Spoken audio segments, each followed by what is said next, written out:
All right, let's just dive right in. Why Jesus won't change your life.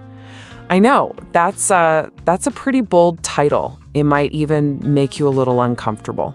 But, it points to a question that I think a lot of us who have faith have quietly asked ourselves at one point or another.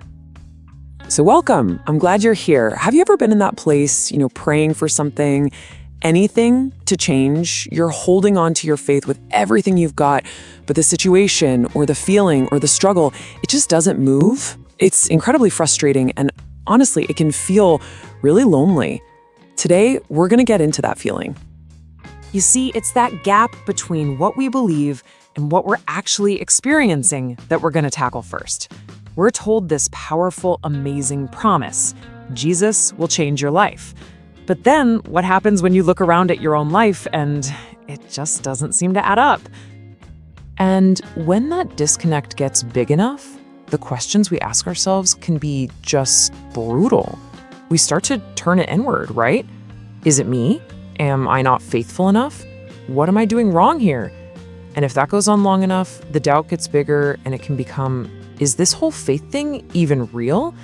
And I just want to say, those are such common, understandable questions.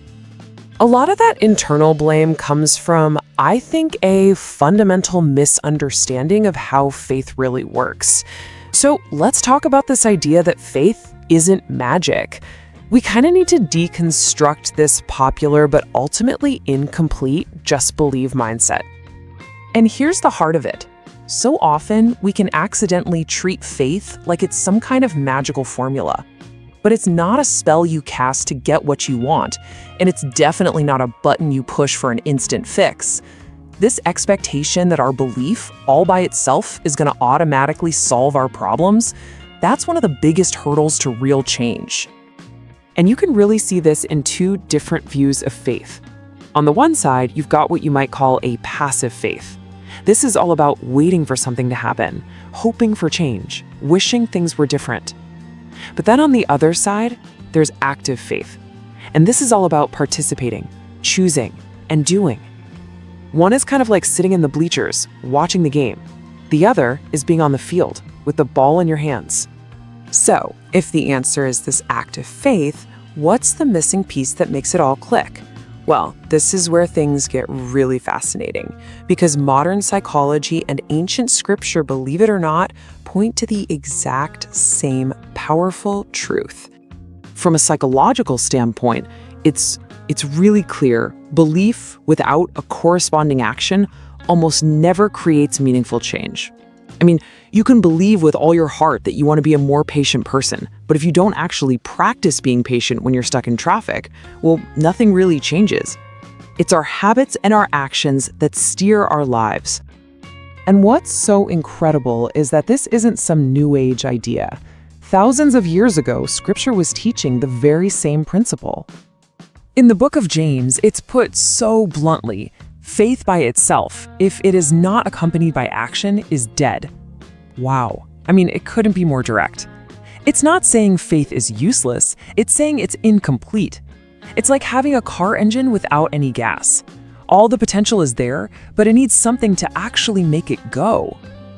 And that is what we're talking about with active faith. It's the intentional participation in your own transformation. It's shifting your whole mindset to see that God works through your choices, not just separately for you. You become a partner, a co-creator in your own change. Okay, so that all sounds good in theory, right? But what does this action actually look like in our messy day-to-day lives? Let's make this practical. First off, action doesn't have to be some huge dramatic gesture. Think about this.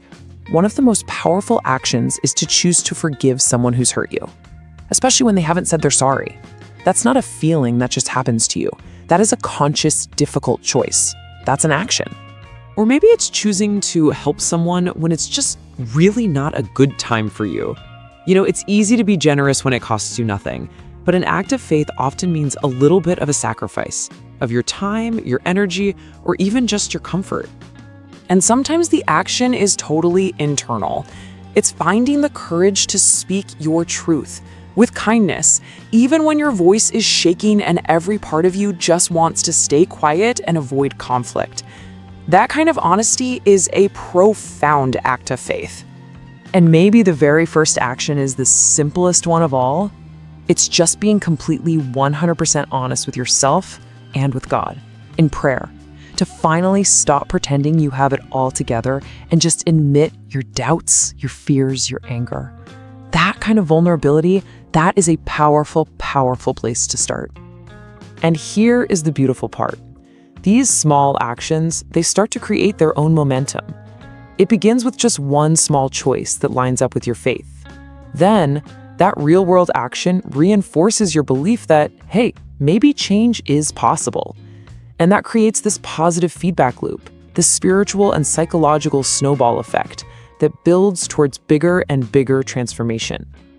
So, all of this leads us to one final, really empowering conclusion. Where does real, lasting change actually begin? Well, the answer is incredibly simple. It starts with you. So let's go all the way back to that title from the beginning. Will Jesus change your life? Absolutely. 100%. But the crucial part of the equation we so often miss is that he works through you. You are the hands and feet of your own change. He provides the grace, and you provide the action. And how does this massive, life-altering transformation begin? It doesn't start with 100 new habits. It doesn't start with a perfect plan. It starts with one choice, one action, one single moment of deciding to participate instead of just waiting. So I'll just leave you with this one final thought to carry with you. And it's not just something to think about, it's something to do. Looking at your own life right now, in this moment, what's one small action you will take today to put your faith into motion?